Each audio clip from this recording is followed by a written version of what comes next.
boys, it's your boy Yakumo. Today I'm going to be showing you the best Season 7, Chapter 3 Season 1 settings in Fortnite today, guys. If you are a beginner on keyboard mouse, this will definitely help you, so stick to the end of this video. I'm going to show you all the best settings. I would appreciate if you go in the item shop right now and use code Yakupo_FN just like this. It helps me a lot, and I'll see you guys in the next one. Okay, boys, let's get started. First of all, there is a new settings menu, so if you go here, you go to settings, you gotta click on settings right here. We're going to go ahead and start off with the full screen window mode. You want this to be on full screen. It gives you the best FPS with 1920 and 1080. In my opinion, it helps look the best and it helps with your FPS the most. And obviously the lower resolutions do give you more FPS, but that sacrifices quality.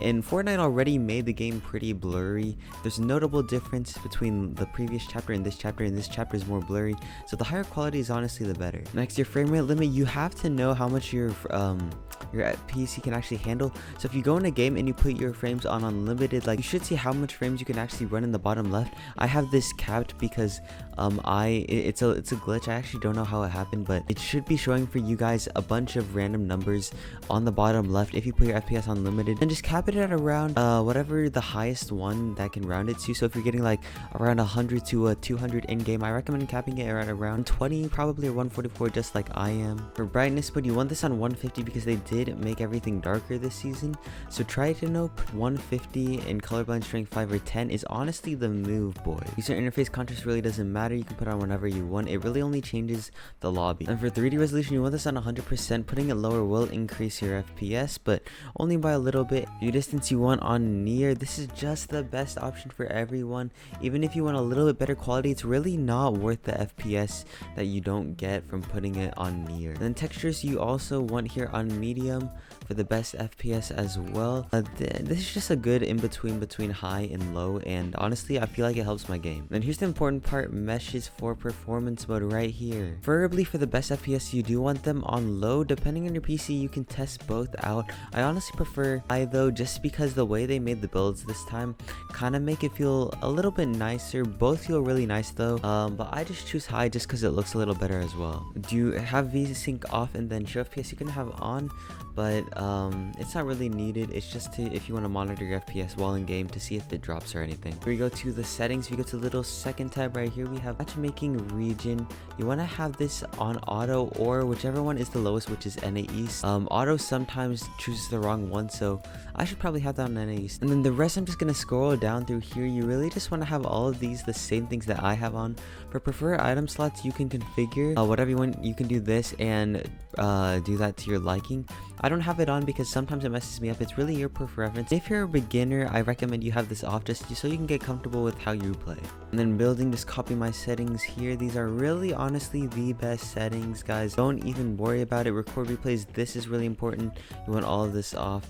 And I've been doing this for a while, so I really know the best settings, man. And yeah, let's go ahead and move on to that. Let's go. You can have this on whatever you want. All it does is increase the size of the little icons, like your materials. So if you put it on like 125, your materials in the bottom left, like the little icons for your guns, are gonna be like 2 or 3 times bigger, like pretty big. But if you put it all the way on 25, they're gonna be super tiny, so just experiment what you like with that. Here we go. Here's the best mouse and keyboard sensitivity. To be honest, I play on 1200 DPI. This is, I think, around Mongrel sensitivity, or Tayson's, I kind of forgot. This is my sensitivity. I honestly think it's really nice, but it's obviously your preference in your DPI, so go ahead and do it to your life. This is really important too. In the past chapters, we haven't had to change any controller settings, but this actually is important for chapter 3 season 1. For slide and hold time, this is the only setting you really need to change here. It's usually on 1.5, that's the default. You want to change this all the way lower, so you have the least delay between when you press your crouch button and when you slide, and it just makes everything a lot quicker if you're trying to slide and build at the same time. For sound, you just want sound quality on low. This is the really only thing that affects FPS a little bit, and that's honestly about it. Right here, guys, here's the important part, the keybinds. And what I will tell you about keybinds, guys, is that the only thing that really matters is that you have keybinds comfortable for you. What I mean by this is the keybind should be close to your WASD keys or whatever your movement keys are. They shouldn't get in the way. You shouldn't be having to crisscross your fingers or anything like that. So I'm going to start scrolling down through mine.